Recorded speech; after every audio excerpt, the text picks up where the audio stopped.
Right-wing extremists passed abortion bans across the country and swore that it had nothing to do with oppressing women. It was all about states' rights. But now, their nefarious intentions are becoming clear.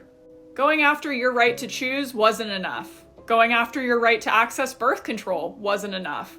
Now, they're going after your right to get a divorce.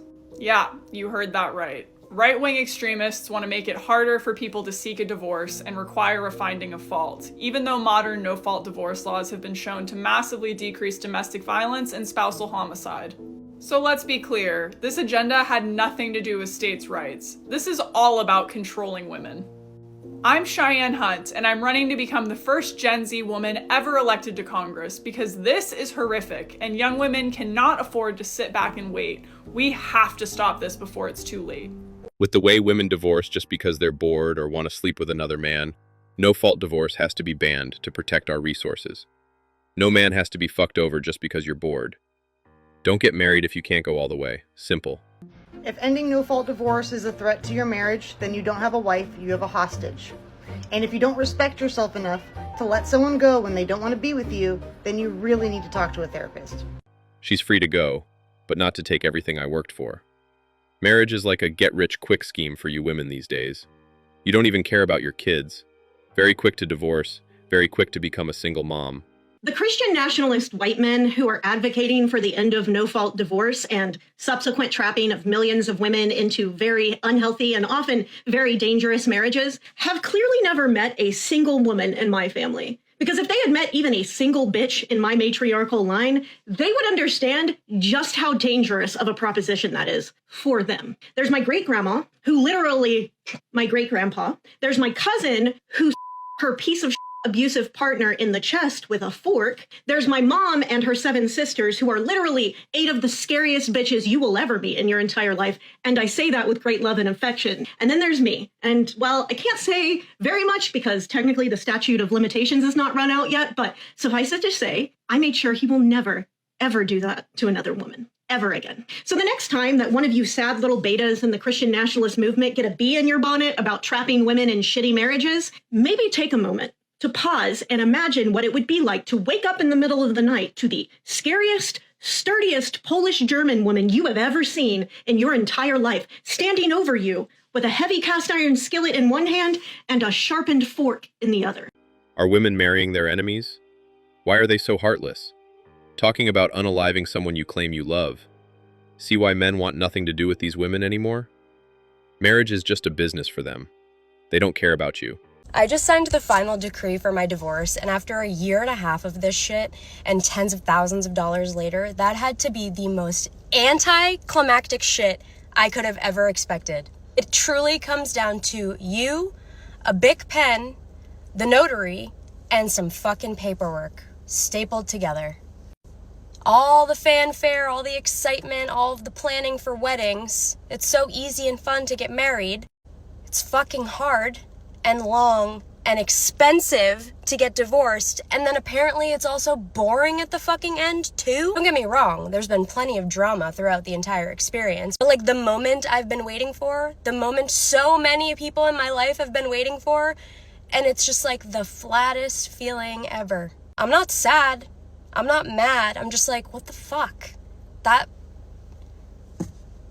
It's just another fucking Monday afternoon, I guess. It cost that much because you were being unreasonable with your demands. You wanted more than you deserved. I read the comments. A lot of women in the comments were very happy about being divorced. Again, Western women are the most selfish women you'll ever come across in your life. Yo, I just seen this video of a woman who posted on TikTok and said that she just asked for a divorce from her husband because she felt, God, I don't know how to say this without it kind of sounding a little crazy, because she felt like she wanted and expected kind of to feel and have more out of the relationship than she felt she has currently. Mind you, I think she's been married, I think she said 10 years. They have kids together. She said, he's perfect. Does this sound familiar? Because this sounds like a video of mine that blew up not long ago about me talking about the woman who divorced her husband and then regretted it later. Okay, listen. So she said, he's a perfect human being, perfect man, kind, respectful, patient, all this amazing stuff she was saying about him. Amazing father. No complaints there. Is there anything he's got to work out in those area? Work on in those areas? She said no, absolutely not. He's fantastic. But she feels that, kind of like, she didn't say this. This is kind of what I gathered from it. She's bored. She's bored of the same old thing going on in her life. You could do all the right things, and if she feels bored, all those years of sacrifice get thrown out the window. Marriage is supposed to be sacred, but women literally don't give two shits about it. They don't respect it. The top of the article is cut off, but yes, it says Republican women say they will switch parties after DeSantis approves alimony law. So last Friday, Ron DeSantis signed a bill into law. It is SB 1416 that will get rid of permanent alimony payments. Well, there was a giant uproar from a group called First Wives Advocacy Group. It's a coalition of older women who say their lives will be upended without their alimony payments. The law allows a judge to reduce or terminate alimony payments based on a number of factors, like the age and health and economic impact on the person who's making the payments. Even if you're married for 20 years plus, you'll probably only get 75% of the term of the marriage. There's a quote in here from one of the women that says 3,000 women across the state of Florida are switching to Democrat and we will campaign against him forever. I gotta say, I never thought that this would be the thing that would wake them up. I bet free healthcare is looking pretty good right now in your old age. Women need to understand that alimony, child support, and food stamps are and always were assistance, not a way of life. You women need to get a job. I want to speak to the women out there. You tell me if you think this is fair. I'm 40 years old. I married this woman when I was 33. After only knowing her 7 months. And no, I ain't getting no prenup or none of that. But she didn't have nothing. Me, I had a $1.5 million house in Hoover, Alabama. Me, I had the Mercedes in the driveway. I went to law school. I was the one up studying all them late nights. Didn't even know who this woman was back then, right? Now, you mean to tell me it took me 40 years to make all this, and this person who I've only known for 7 years, won't have of everything it took me 40 years to make? Now, I want to ask all the women, do you think that's fair? Think of me as if I was your daddy or if I was your brother and you saw me studying all them nights. That was me at Emory all them nights studying. I didn't even know this woman. Now she won't half of what it took me 40 years to make. Like, comment, share. Later. You went to law school, but you weren't wise enough to get a prenup. That's on you. You made that decision to marry someone with nothing. So everybody knows the grit ball scene from Medea. As a Southerner, let me give you a little tip. Add sugar to the grits. Make that man a big old bowl. Get it boiling like lava, just like Medea says. Pour some sugar before you serve it to him. Put it in the grits. And do you think this is going to make men want to marry you guys? Or are you women just retarded? So how much did my divorce cost me? Well, this is a fantastic question. There's direct and there's indirect costs. Direct costs, I lost $106,000 out of my 401k retirement plan I spent 20 years contributing to. I also lost half the equity in the home, stocks, bonds, mutual funds, cash, and savings that I also spent 20 years contributing to.